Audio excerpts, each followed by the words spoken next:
Dante Bryant with Politics963, your location for all things political, whether it's local or national, we've got you covered. Today we're going to be talking about the Trump travel ban, the stalled Senate healthcare plan, and why aren't those cameras being turned on consistently during the White House press briefings? My guest today is Dr. Nyambi Carter, Assistant Professor in the Department of Political Science at Howard University. Okay, let's begin with the Trump travel ban. It went into effect recently. The Supreme Court allowed it to go into effect. What do you think the results of it will be?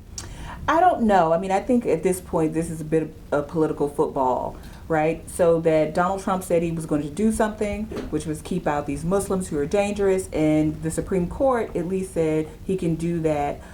He has a compelling reason to do that. So we'll see. I mean, what it says essentially is that if you don't have any familial ties, then you won't gain entry to the United States. And I think that puts a lot of burden, of course, on those who are fleeing the unrest in some of these countries. But certainly it also pleases his base. So I think we'll have to wait and see what happens when the Supreme Court hears this in full. Now, the Senate health care bill, Mitch McConnell said we're going to vote on this before July 4th. He realized he didn't have the support among his Republican colleagues. Now he says we're going to go back, rework it, come back after the recess, and present a new bill. First of all, do you think one will be presented? And number two, if so, can it pass?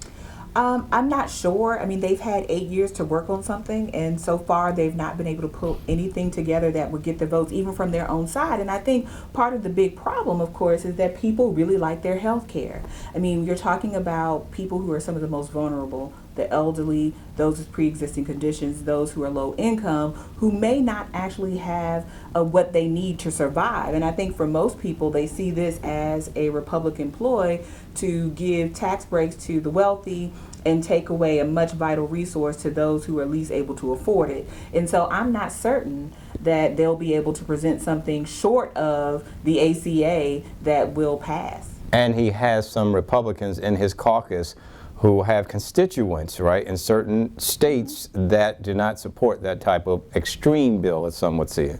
Absolutely. I mean, the thing is, most Americans like the Affordable Care Act. When you called it Obamacare, they hated it. But when you called it what it was, which is sort of a more comprehensive coverage, people really liked it. And that was regardless of political leaning. So I think the problem that they have is they campaigned on repealing Obamacare, but that's not something their constituents like, even Republican constituents. Now let's move on to the issue of cameras during the White House briefings and whether or not they should be on. I think a lot of folks don't realize that they really haven't been on consistently since 1998. But once they're on, folks expect them to be on all the time. Trump administration says, well, sometimes we'll turn them on, sometimes we won't. We don't want the message to step on the president's message. Your thoughts on why the Trump administration just won't hit that little switch and let the cameras stay on all the time?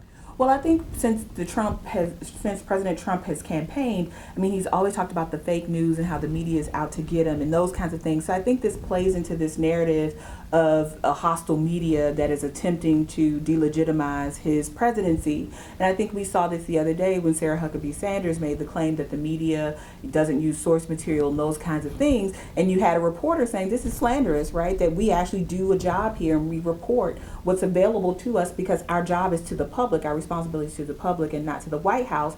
So I think this is an attempt to control what comes out of the White House, what comes out of those briefings, and to lessen the transparency that we're used to as a public. Now, we may not always appreciate that transparency, to your point, but I think we're in uncharted territory. We're with an administration that we're not clear about, that seems nefarious and perhaps as if they have something to hide. So even though this may be innocent, I think we read it through the lens of attempting to conceal. And so we'll see what happens. I think it'll largely depend on how much the public is going to pay attention to it and how important the media makes this story to a certain extent. And we always know that the White House and the press have always had an adversarial relationship. It's just the way it is. And just recently, President Trump and two anchors at MSNBC has been in the news. So he seems to take on the media. So I think this story will not go away anytime soon.